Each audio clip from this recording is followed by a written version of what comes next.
from their perspective, they came here, they've made a life for themselves. The mother works very hard. All the kids are in school and this is their home. And those kids are struggling. That mom is struggling, having to talk to her kids through a video call while she's behind bars. The ramifications of what's happening now, we will be dealing with for generations. Educate, inform, inspire. The Dan Parsons Show, a podcast that lifts up instead of tearing down. Hey, thanks for tuning in to the Dan Parsons Show. Coming up today, the return of Allison Heimes, an immigration attorney right here in Nebraska. But before I introduce Allison, if you'd like to be on our email list for a weekly summary of the show and more, just shoot me a note at thedanparsonsshow@gmail.com. Okay, here's my interview with immigration attorney Allison Heimes. Enjoy. Hey, it is my pleasure to welcome back to the show immigration attorney Allison Heimes. Allison, welcome back. Thanks for having me. Absolutely. There's so much going on in your world of immigration, and I know our audience loved hearing from you because the numbers showed they loved hearing from you when we had you on a few weeks back. So I just thought it was time to get you back on the show and give our audience a little update. So anyway, how have you been? You've been just working your tail off, I suspect. Yeah, I think everyone at my place of employment is tired, and but we're soldiers in this larger battle of making sure that the government is held accountable, and so we're not going to give up. Amen, sister. And that's what we do here at the Dan Parsons Show. Let's hold people in power to account. Well, the last time you were on, it was just maybe a few days after the ICE raid earlier this summer at Glen Valley Foods in Omaha. And so maybe let's talk a little bit about that and whatever perspectives you have on the aftermath of that. It caught my eye, I think it was last Sunday. Front page, huge story in the New York Times. Let me just read a little bit from that, Allison, and I'll get your perspective. This was the lead in the New York Times story. For more than a decade, Glen Valley's production reports had told a story of steady ascendance, new hires, new manufacturing lines, new sales records for one of the fastest growing meat packing companies in the Midwest. But in a matter of weeks, production had plummeted by almost 70%. Most of the workforce was gone. Half of the maintenance crew was in the process of being deported. The director of human resources had stopped coming to work, and more than 50 employees were being held at a detention facility in rural Nebraska. What must that be like? And again, I'll just preface this by reminding our audience, I assume they're not your client. They are not. But you are very familiar with similar situations. So what's that like for them now? It just must be devastating. Are you asking from the perspective of the individuals that are being detained or from the perspective of those who are running Glen Valley Foods? I want both, Allison. You take those in any order you'd like. So yes, I think our audience would like a perspective on both sides of that equation. I think from the perspective of those who have been impacted, mostly fear, mostly uncertainty about the process, what's going to happen next, if their entire life is going to be uprooted, if they'll see their family members again. A big chunk of that New York Times article is a snapshot into the lives of a family where the mother has been detained and the oldest son is trying to raise the younger children until she can return home. There was discussion about bond payments and getting monies to pay for attorneys' fees. And it's a lot for them to have to navigate at short notice. And from their perspective, they came here, they've made a life for themselves. The mother works very hard. All the kids are in school and this is their home. And so, it completely uprooted that entire family and it's causing emotional distress. I'm sure those kids are struggling. That mom is struggling, having to talk to her kids through a video call while she's behind bars. And where are they? Where are they at? Sorry to interrupt. Where are they at? Someplace, was it North Platte, Kearney? Where did they ship off, or do we know where they're at? Most of them are in western Nebraska in larger facilities out there. So Hall County has a facility out there, In but I know, Grand Island. Hmm. yeah, but not all of them are in Hall County. I think some of them are in other facilities in western Nebraska. So, Yeah. And we're going to talk later, bonus content for our friends of Dan about alligator Alcatraz and that whole. Anyway, we'll get to some of that later. But yeah, the devastation for those families, and again, as we talked the last time you were on, shortly after that raid happened, those people were part of the community in Omaha. They've been there, some of them for decades, and yeah. And when we talk about children, over and over again, we'll hear as parents that consistency is key, that kids are just about safety and feeling secure in their environment. And so this has completely uprooted that. So you have kids living in homes of people who've been detained who feel insecure, who feel not safe because their parents aren't home with them. And it's a problem that we're going to have to deal with for years to come. This is not just a snapshot of one moment in time that will be over once the parent gets either status or removed. right. This is a long-term problem in terms of mental health and how this will impact them moving forward. So the ramifications of what's happening now, we will be dealing with for generations. Yeah. Yeah. Give a little perspective, because I know you work on the corporate side now. You've also worked, well, maybe just give our audience a reminder of the work that you have done and what you're currently doing in the field of immigration. Yes, I'm an employment immigration attorney. So I help companies hire foreign nationals and do it through the proper legal channels and apply through USCIS. Sometimes petitions go through the Department of Labor. Sometimes people cross directly at the border, and I just help them prepare those petitions to go smoothly. Yeah. Yeah. Yeah. But Yeah. lately, we've been doing a lot of I-9 compliance work, making sure that employers are complying with the requirements of making sure they're onboarding people correctly and have the proper work documents that are required to have somebody working for your company. So from Glen Valley Foods perspective, I know that a lot of that article focuses on how they felt that they were doing things the right way by using the E-Verify system. And I'm sure that's very frustrating for them, but I do think we should identify what's happening right now, which is that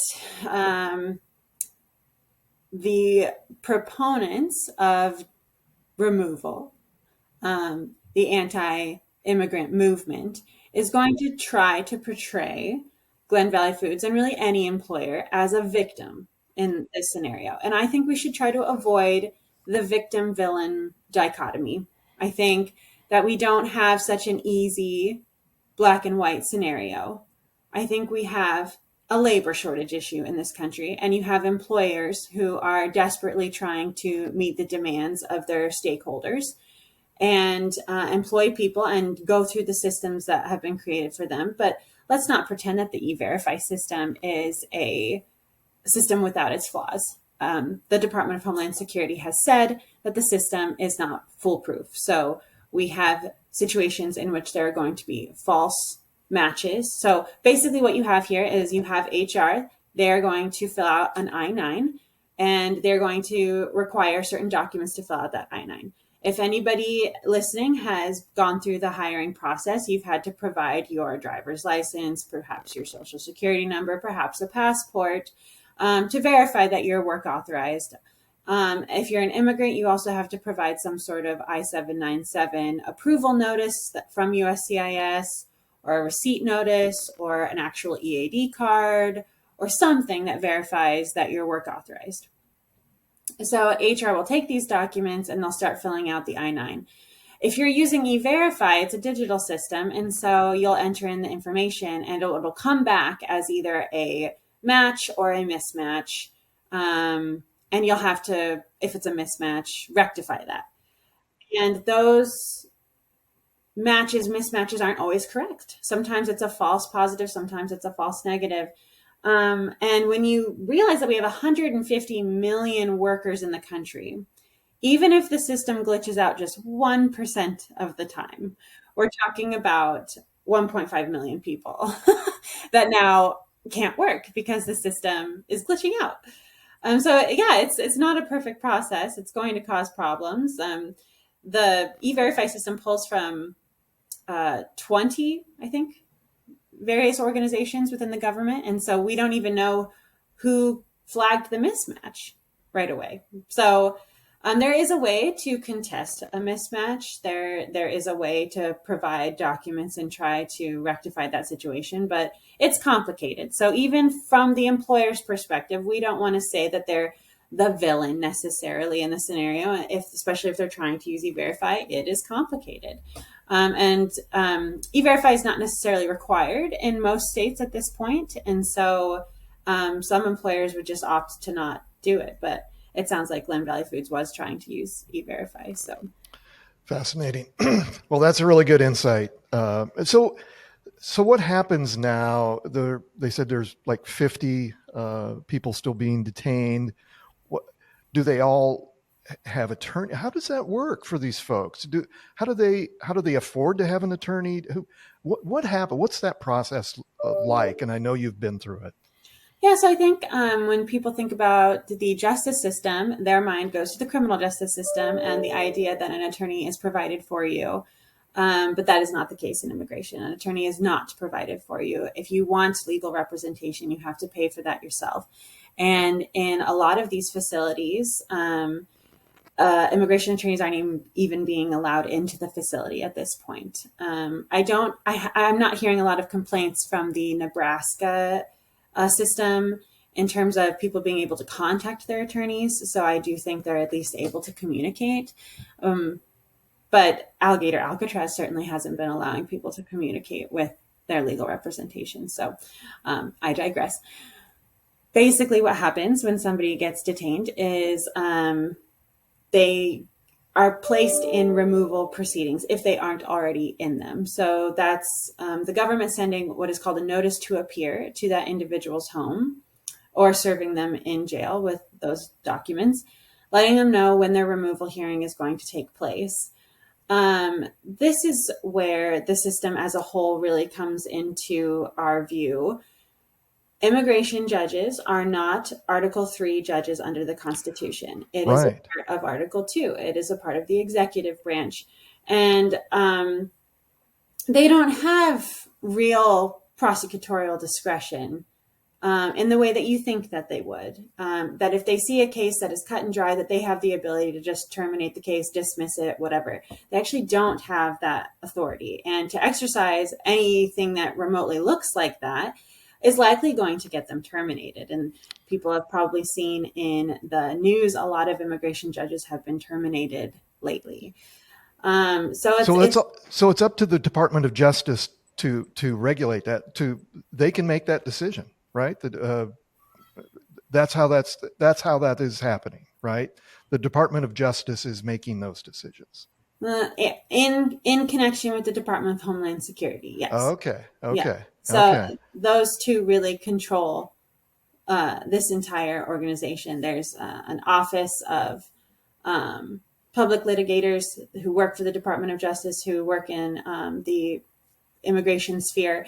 But yeah, like the judges are not able to exercise judicial discretion. So it's actually something that I've talked about with other immigration attorneys, where we've talked about whether or not we'd ever want to be immigration judges. And it's a resounding no. It's like being shackled. So it's not something that we view as the pinnacle of our careers. Whereas if you're a criminal defense attorney, maybe a civil litigator, becoming a judge would be a dream or a goal that you might have. It is not that way in immigration. And we don't have enough of them, right? That's part of the backlog. Absolutely. And the problem.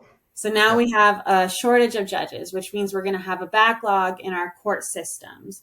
So people who are in jail waiting for their hearings are going to be waiting for even longer than what you would expect.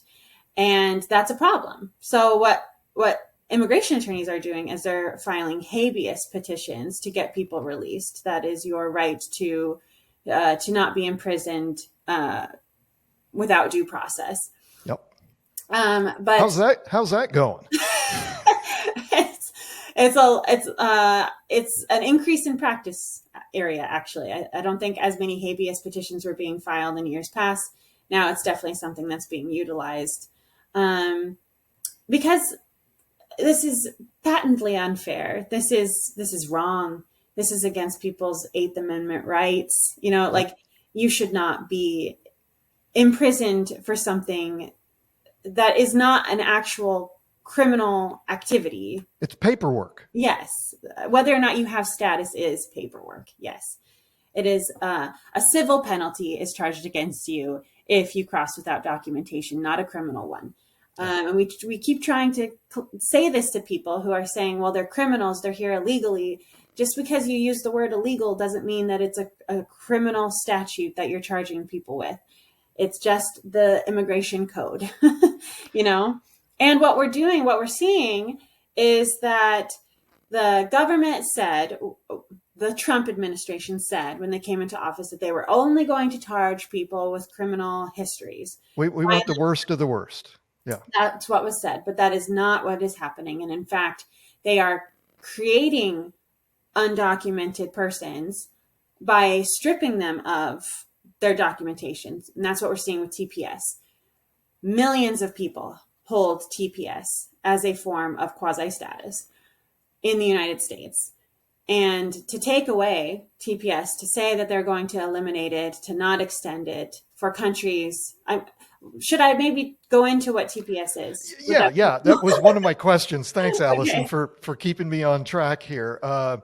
According to Politico, a federal judge has blocked the Trump administration's bid to cancel deportation protections and work permits for more than 63,000 Nicaraguan, Honduran, and Nepali immigrants, saying the decision by Homeland Security Secretary Kristi Noem appeared rooted in racism, this judge said. Color is neither a poison nor a crime, U.S. District Judge Charina Thompson said in a 37-page ruling just last week, which postponed a September 8th deadline Noem had imposed for those 63,000 immigrants to leave the country or lose their TPS, temporary protected status.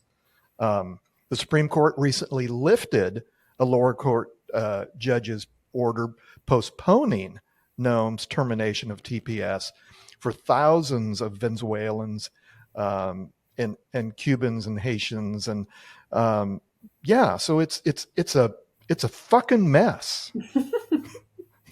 I can say that on my show, by the way.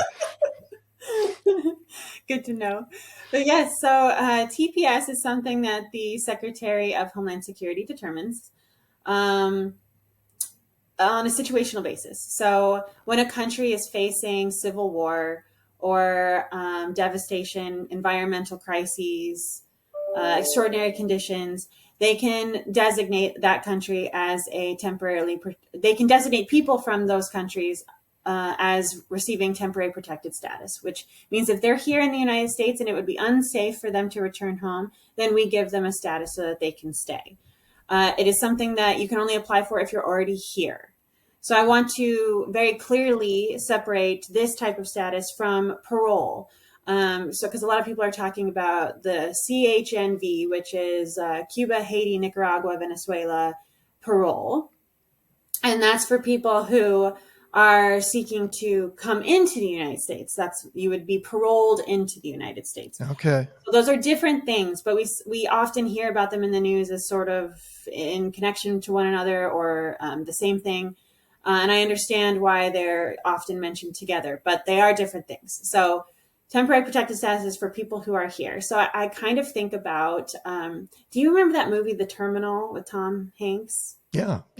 When he was stuck in the airport. Yes, he's stuck in the airport because he's a nationless person. His country had a civil war and he couldn't return. In reality, what they would have done is designate that country as a natural disaster or a devastation and grant TPS to individuals who were already in the United States who were from that country. So Tom Hanks in this scenario would have been eligible for a TPS type status. The film wouldn't have been as fun, though, to see him live in the airport for however long he was there. Right. It's a great film, I by the way. can't remember the exact scenario about why he was in the airport, but yes. Yeah. For example, Haiti uh, is experiencing a coup civil war situation. Their president was assassinated in 2021. Yes, 2021, and so it's not safe. Not safe to return. In fact, our own Department of State indicates that no one should travel there, that it is an unsafe environment to be. It's sort of a failed security state at this point. But yet, the Secretary of Homeland Security is trying to strip temporary protected status from those who are in the United States who don't believe that they can return to Haiti. When you designate an individual as having temporary protected status, you are granting them a property interest in their status. This is going to get a little legal technical-y. That's okay. Bring it on. But you have an interest now in the status that you hold, and you're relying on it. You're employed based on it. Your livelihood is based on it. Maybe you own a home here in the United States because you think you have status. It's usually granted for very brief periods of time, 6, 12, 18-month periods of time, but extended. And the one in Haiti has been extended for a very long time. So people have definitely been relying on this status to the point that they've created lives here in the United States. Yeah, this is I'm sorry to interrupt, but this is a perfect example of, we hear all the time about these war-torn nations, and the reason people want to leave their homeland, uproot their family, and start a new life in America. Those are great examples of that. And we used to be, that lady in the harbor in New York City used to champion that attitude that we welcome people in those situations from around the world. Anyway, I digress. Well, to the judge's point in blocking this stripping of temporary protected status, the judge is saying that these people have relied on this property interest that they now have. If you take it away, they will have detrimentally relied on this interest, and it will harm them. It will harm their property interests. So the judges are blocking it based on the fact that you can't just unilaterally and without a process take away somebody's status. The Department of Homeland Security could certainly decide not to extend it, but to strip it is a different thing. To take away what somebody already has is a different thing. But ultimately, what I'm trying to say is that we grant temporary protected status to numerous countries. There's several countries on the list. To systematically take away TPS from all of these individuals is to take millions of people out of the workforce. And that's what we're seeing, is people being taken out of the workforce when we already have millions of when we already have a shortage in our workforce available. So I think if you look at the numbers, there's 8.1 million job openings in the United States and only 6.8 million people to fill them in the workforce. And fewer every day, thanks to Homeland Security and Department of Justice. Let's jump over to the other topic I wanted to talk about, Allison, and get your expertise on. And that's the whistleblower at the Department of Justice. According to news reports, a Department of Justice whistleblower confirms he was asked to lie to the court and confirm that DOJ documents provide new details about the Trump administration efforts to run around a court order to ground flights carrying Gilmar Abreu Garcia and other migrants to that Salvadorian hellhole prison. And the report also says the Department of Justice leader, Emil Bovy, I think is how you pronounce his name, he was prepared to tell the courts, fuck you on the matter. In other words, to ignore, that's the second time I've used the F word here on today's show. I'm fired up.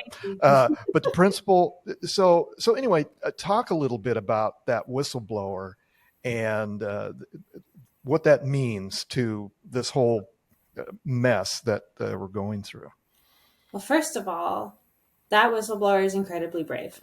and I want to give him, if he's listening, doubt it, but if he's listening, Well, let's give make sure. him Yeah. all of the credit for coming forward, because it did restore my faith in humanity a little bit, to know that there is someone who has the integrity, who cares enough, who believes in the ethics of our profession to actually come forward and say that this is happening and it's wrong.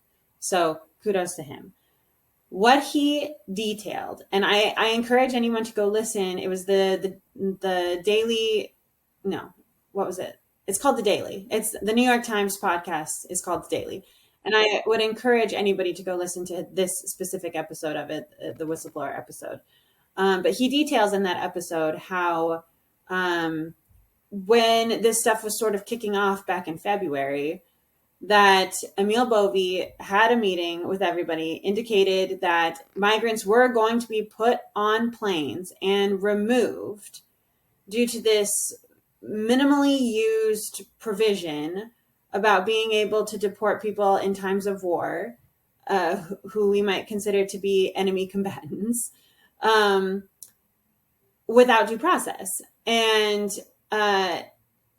it's notable to say that we are not in time of war, that there's no war happening, that these people weren't specifically mentioned to be threats for any particular reason. They were just going to be put on a plane and removed. But these planes existed and these people were on it. That's the point. Fast forward to they're in court, and this individual hears his colleague say to a judge, no, we don't have anybody on planes ready to go. So he lied. He lied. Yeah. He lied to a judge. And we know this judge because this judge is now being sanctioned, or this judge is now, of course, yeah. They're asking for this. Sanction is probably not the right word. This judge is under investigation now by the DOJ, allegedly, for trying to do motions to compel sanctions, against these arbiters who are outright lying to the court.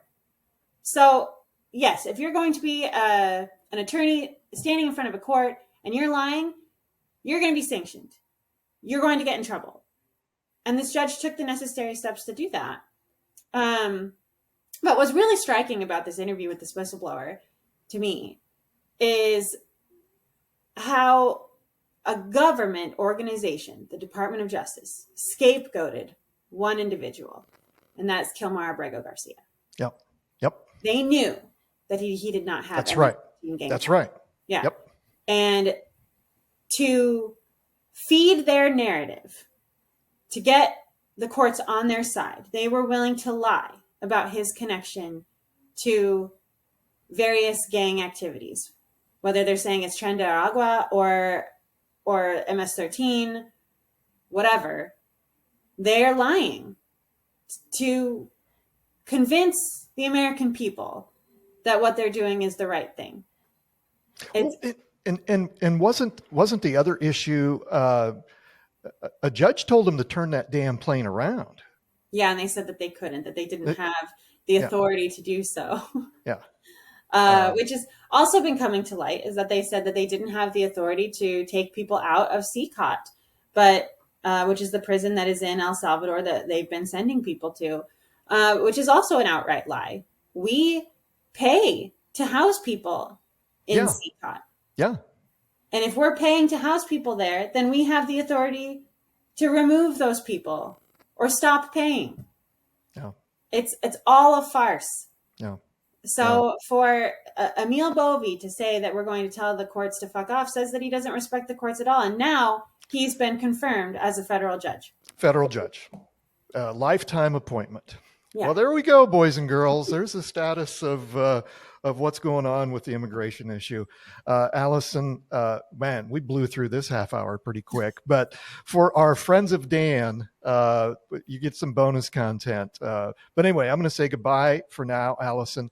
Thank you for your work to keep us honest with the immigration issue. And thanks for your passion on this issue. And we'll have you back again here on the show. And but thanks for your work.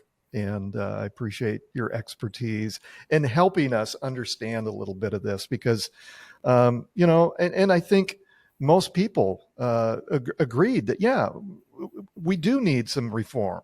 And we do support getting rid of the rapists and the murderers and the worst of the worst. But we've obviously never gone beyond been that. argued. No one has ever said, "Oh no, let those people live here." That's not the argument. The argument is that if you're going to remove someone, prove that they did the thing that you're saying that they did. Yeah. Due process is absolutely necessary for democracy to thrive. Yeah. And right now, that's under attack. Hey, thanks, Allison, for joining me today. Your passion and knowledge about immigration is impressive, and I know our audience deeply appreciates you. If you're a friend of Dan, our Patreon support team, look for some exclusive bonus content from Allison. We'll react to a news story about the horrible conditions inside Alligator Alcatraz, the new immigration detention facility in the swamps of Florida. Not a friend of Dan yet?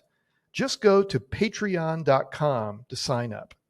Hey, thanks to Chase Porter for your great work in producing this episode, and Ike Samanis for your graphic design.